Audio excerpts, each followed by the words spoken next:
I don't even know where I am. New Haven, I think. Yale. I'm at Yale. I'm at Yale campus. Coming to you live from Yale campus in New Haven, Connecticut. I think it's New Haven, Connecticut. We're live and alive. Yale Union Debate Day. That's right. Wonderful state of Connecticut. One that actually receives quite a bit of animosity, unjust animosity from your boy. I know everyone's going to be really annoying today and say, oh, dude, you have to try New Haven pizza. You have to get this pizza. You have to get that pizza. Connecticut pizza is the best pizza. I know there's nothing else to live for in this state of yours, okay? I know many of you live here in the McMansions that your parents pay for, who work in finance and didn't want to, they didn't have enough money to pay for an apartment in New York City, so they live in Connecticut. I know that like many of you, grew up in this wonderful state, a more affordable real estate market for all of your parents that, do whatever they do in Manhattan.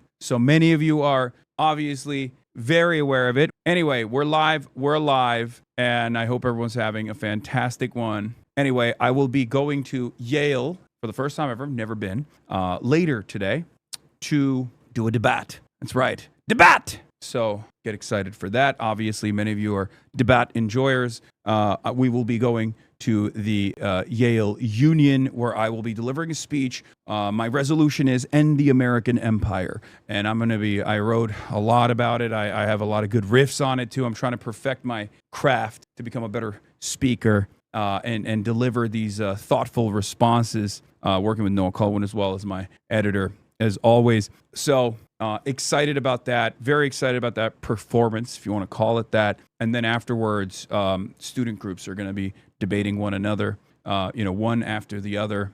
Some in the affirmative, some negative against the resolution. So that's exciting stuff. No Mao suit. No, I didn't want to wear the Mao suit because I wore the Mao Zedong suit on Z-Way. I wore it at Stanford. I have a decent fit, though. Don't worry. I'm wearing the pantaloons of the Mao Zedong suit, but I wanted to go with like a different fit, So yeah, it's a ridiculous campus, honestly, breathtaking, kind of like U Chicago, possibly more grand. It's always grand. It's always grand. So all right.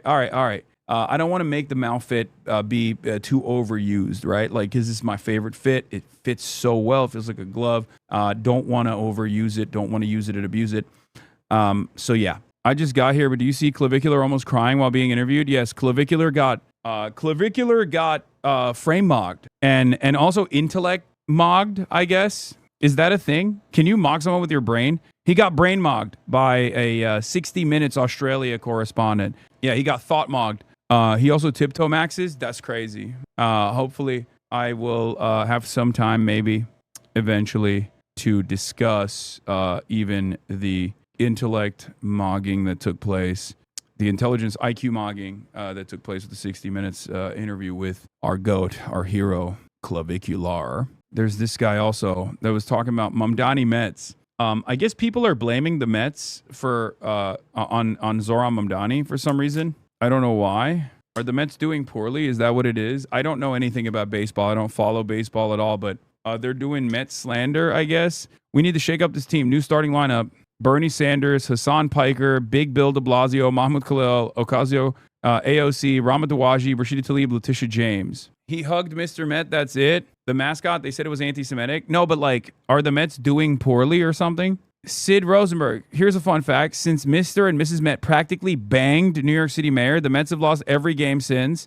And now they've got the Dodgers in LA tonight. Let's go Yanks. Is that what it is? It's because Zohran Mamdani met Mr. and Mrs. Met at Citi Field, and Sid Rosenberg is a psycho that got really upset about that.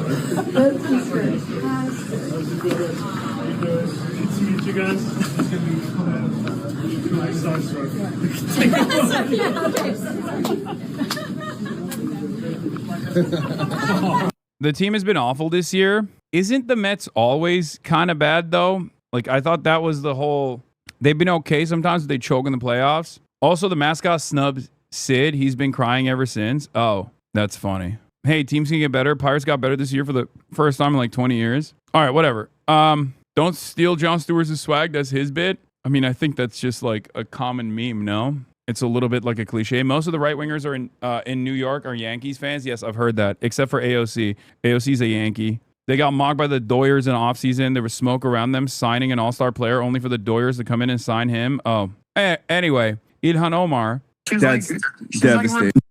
No, we'll let my Barkhad. No, we'll let my Ilhan interview. Stay away from my queen. Stay away from my queen.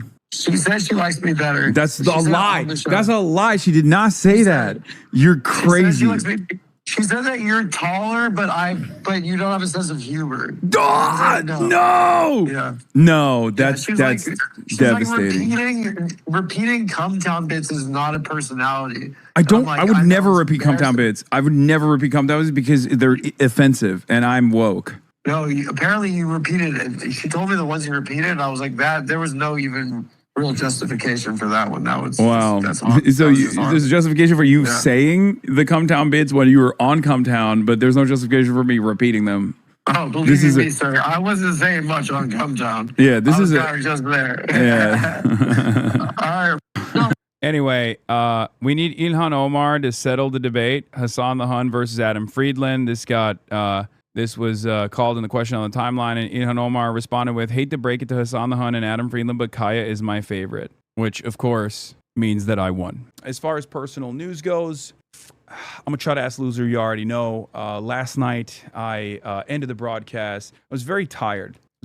And I thought, I'll get a good night's sleep. I'll go to bed early, and I'll be able to wake up early. I'll finish the tweaks of this speech, and I'll be fine. I'll be energetic. I'll be able to deliver a great speech to thunderous applause, convince the next wave of Yale graduates. That didn't happen. God had other plans. What do I mean by that? I went to bed at like around 11, not that early, and I woke up at like 1:45, almost 2 a.m., and I could not go back to sleep. I woke up at 2, and I could not go back to sleep until like 4. And I was just like watching Jujutsu Kaisen. Last episode was peak, by the way. Oh my God, Jujutsu Kaisen is so good. But I just simply could not go back to sleep until 4. And then I went back to sleep at 4, woke up again at like, I think 9:30, got in a car, came to Yale, showered, and here we are. Put some final tweaks on the speech, and here we are, right? Jill Filipovich says, it's true that Donald Trump's one trick is to blame every problem on immigrants, but I don't think it's a better trick to blame complex problems on nefarious corporations that apparently want you jobless, homeless, and oh my God.